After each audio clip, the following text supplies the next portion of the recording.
네, 이번에는 새로운 IT 트렌드를 만나보는 IT 포커스 시간입니다. IT 칼럼니스트 이효은 씨 나와 계십니다. 안녕하세요. 안녕하세요.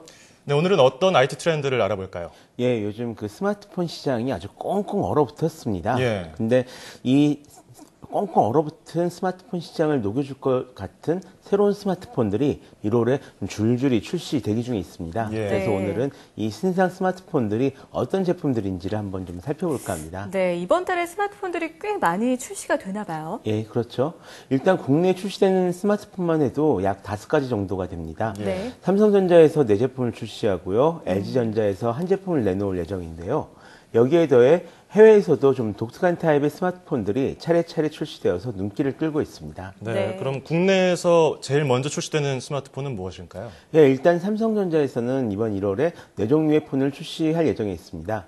몇 개는 이미 출시되어 있고요. 나머지는 이번 금요일쯤에 이제 발표될 예정에 있는데요. 네. 갤럭시 그랜드 맥스, 갤럭시 노트 4 S LTE, 그리고 갤럭시 A5와 A7입니다. 그 중에서도 갤럭시 그랜드 맥스는 1월 9일에 이미 출시되어 있는 모델인데요. 7.9mm의 얇은 두께에 5.25인치의 화면을 가지고 있습니다. 특징은 와이드 셀프샷 기능인데요. 셀카를 찍을 때 보다 넓게 찍을 수가 있다고 합니다. 예. 또 다른 특징은 가격인데요.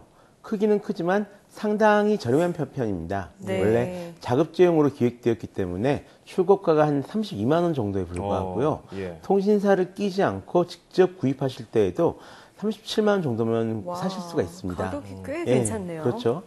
다만 가격이 낮은 만큼 성능도 좀 떨어지는 편이 저게 좀 아쉽네요. 많이 아쉽죠. 예.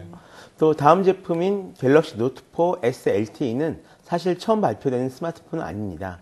작년 12월에 이미 한정 물량이 출시되었던 적이 있었는데요. 이번에 정식으로 다시 출시를 하게 되었다고 합니다. 예. 네. 3개의 주파수를 묶어서 3배 빠른 속도를 내는 LTEA를 쓸 수 있는 것을 빼면 기존에 출시된 갤럭시 노트 4와 거의 동일한 제품이라고 보셔도 될 것 같습니다. 네, 사실 하나는 보급형이고 다른 하나는 고급형 스마트폰이라 둘만 있어도 충분할 것 같은데 갤럭시 A 시리즈까지 만드는 이유가 대체 뭡니까? 아무래도 저는 단통법 영향일 거라고 생각을 하고 있는데요.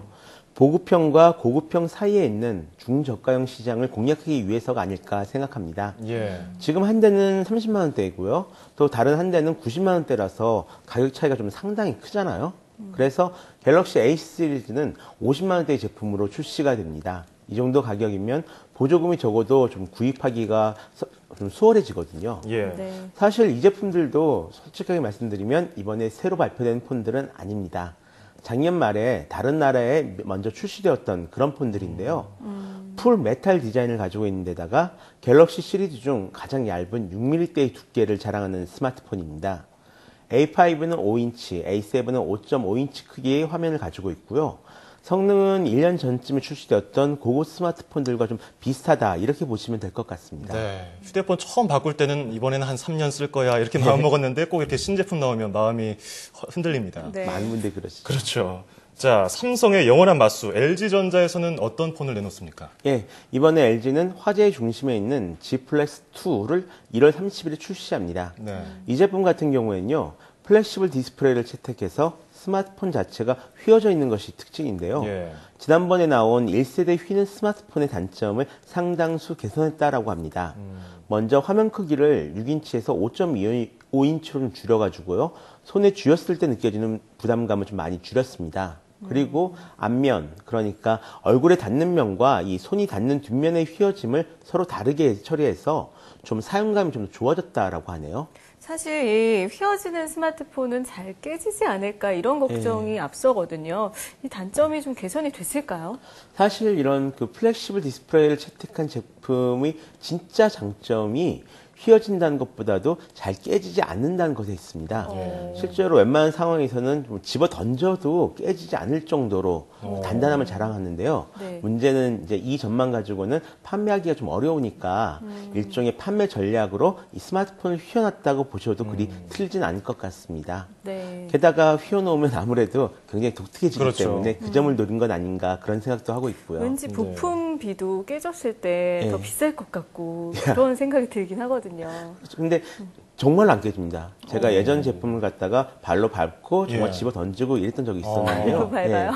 그래도 깨지지 않았던 그런 폰이었습니다. LG 홍보 팀에서 근무하시는 거 아니죠? 아니요. 이 플렉시블 디스플레이 예. 자체가 플라스틱으로 만들어져 있어서 그래요. 유리가 아니라. 아, 그렇군요. 예. 참 신기한 제품인데 해외에서는 또 어떤 스마트폰이 나오나요? 예. 일단 먼저 나온다 하면서도 나오지 않았던 삼성의 새로운 스마트폰 OS 타이젠을 탑재한 삼성 Z1이 드디어 출시가 되었습니다. 예. 삼성 제품이긴 한데 그 출시가 된 곳은 인도입니다. 가격은 우리 돈으로 약 한 99,000원 정도에 불과한데요. 가격은 저렴하지만 부팅 속도가 그리고 앱 실행 속도가 상당히 빠른 것이 아하. 장점이라고 합니다. 예. 네네. 다만 기존에 나와 있는 스마트폰 앱들을 거의 사용할 수가 없기 때문에 우리나라 같은 다른 나라에도 판매가 될지는 좀 장담하기가 어렵고요. 예. 또 삼성과는 반대로 중국 샤오미에서는 플래그십 스마트폰 샤오미 노트를 공개했습니다. 샤오미가 내놓은 제품 가운데 가장 비싸고요. 또 그만큼 좋은 성능을 가지고 있는 그런 제품인데요. 화면 크기는 5.7인치인데 불구하고 무게는 161g에 불과합니다.